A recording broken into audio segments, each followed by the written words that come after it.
루카 돈치치, NBA에서 가장 뜨거운 선수 중 한 명이죠. 그런데 그를 항상 따라다니는 논쟁이 하나 있습니다. 바로 수비력인데요. 오늘 이 딜레마를 한번 제대로 파헤쳐 보겠습니다. 자, 2026년 3월로 한번 가보죠. 돈치치가 이런 말을 합니다. 도대체 뭘 더 해야 할지 모르겠다. 최고의 활약을 펼치고 있는데도 MVP 순위가 떨어지니까 정말 그 좌절감이 폭발한 거죠. 이게 바로 무카 패러독스라고 불리는 겁니다. 공격은요, 신이라고 불릴 정도죠. 그런데 수비는 팀의 구멍, 발목을 잡는 존재, 이런 평가가 항상 따라다녔습니다. 진짜 아이러니하지 않나요? 팀이 12경기에서 11승 1패를 하고 본인은 평균 거의 40점을 넣고 있었어요. 그런데 MVP 레이스에서는 오히려 주가가 뚝뚝 떨어지고 있었던 겁니다. 이게 말이 되나요? 보세요. 3월 15일에는 2위였는데 불과 2주도 안 돼서 4위까지 떨어졌습니다. 경기력은 최고조였는데 말이죠. 도대체 진짜 이유가 뭘까요? 네, 바로 이겁니다. 수비요. 크리스 매닉스 같은 분석가들이 딱 꼬집어서 말하죠. 수비에서 노력을 안 한다. 잘해봤자 평균 이하의 수비수다. 바로 이 인식이 그의 발목을 잡고 있었던 겁니다. 이런 얘기가 사실 어제 오늘 일은 아니었죠. 다들 기억하실 겁니다. 2024년 파이널, 2025년 플레이오프, 큰 경기만 내면 상대 팀들이 아주 작정하고 돈치치만 노렸잖아요. 저기가 구멍이다 하고 말이죠. 자, 그러니까 뭔가 특단의 조치가 필요했던 겁니다. 이대로는 안 됐으니까요. 그리고 그 변화의 시작은 정말 뼈아픈 플레이오프 탈락의 경험이었습니다. 이 타임라인을 보면 그 변화가 한눈에 보입니다. 2025년 5월 감독이 공개적으로 쓴소리를 하죠. 우승하려면 몸부터 만들어라. 그러자 바로 그해 여름 돈치치가 엄청나게 살을 빼고 나타납니다. 그리고 11월 시즌이 시작되니까 아예 대놓고 이제 수비에 집중하겠다고 선언을 하죠. 이게 다 연결되는 겁니다. 자, 그래서 진짜 변했을까요? 여기서부터가 정말 중요합니다.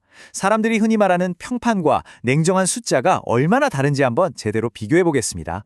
그래서 수비 구멍이라는 꼬리표, 이거 아직도 유효할까요? 과연 사실일까요? 지금부터 그 증거들을 하나씩 보여드리겠습니다. 자, 스테픈 커리랑 한번 비교해 볼까요? 보세요. 슛 견제 횟수, 돈치치가 훨씬 많죠. 수비 기여도를 나타내는 EPM 수치도 더 좋습니다. 그리고 수비 리바운드는 이건 거의 2배 차이입니다. 놀랍지 않나요? 좋아요. 그럼 진짜 수비 잘하는 선수랑 비교하면 어떨까요? 앤서니 에드워즈, 리그 최고의 수비수 중 한 명이죠. 그런데 보세요. 슛 견제는 여전히 돈치치가 앞서고 스틸은 비슷하고 수비 리바운드는 이것도 돈치치가 훨씬 더 많이 잡습니다. 자, 그리고 여기 정말 결정적인 숫자가 있습니다. 돈치치는 1대1 수비에서 구멍이라는 인식이 있잖아요. 근데 올 시즌 1대1 상황에서 상대에게 허용한 점수가 포제션당 0.84점밖에 안 됩니다.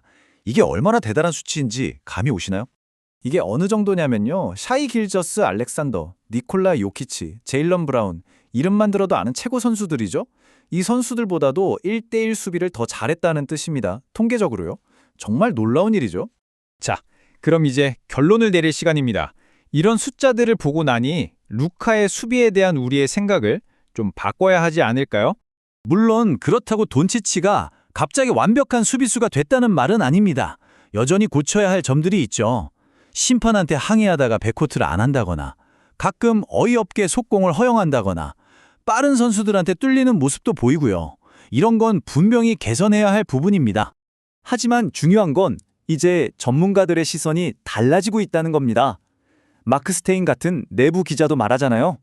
알려진 것보다 훨씬 더 좋은 수비수다. 이제야 평판이 그의 실제 실력을 따라오기 시작한 거죠. 그리고 이게 그냥 개인 기록에만 그치는 게 아닙니다. 팀 전체 수비에 미치는 영향력을 보세요. 팀의 평균 수비 효율보다 돈치치 개인의 수비 효율이 더 좋습니다. 팀 내 최고 수준이에요. 이제는 수비의 구멍이 아니라 중심이 되고 있다는 뜻입니다. 심지어 상대팀 감독도 인정합니다. 한두 달 전과는 팀이 완전히 다르다. 수비에서 협력하는 모습이 보인다. 이제는 적장마저도 돈치치와 댈러스의 수비가 달라졌다는 걸 인정하고 있는 거죠. 더 이상 약점이 아니라는 겁니다. 자, 그럼 마지막 질문입니다. 공격은 원래부터 막을 수 없었는데 이제 수비마저 약점이 아니게 된 선수. 이런 루카 돈치치야말로 리그가 가장 두려워해야 할 진짜 완성형 선수가 된 게 아닐까요? 여러분은 어떻게 생각하시나요?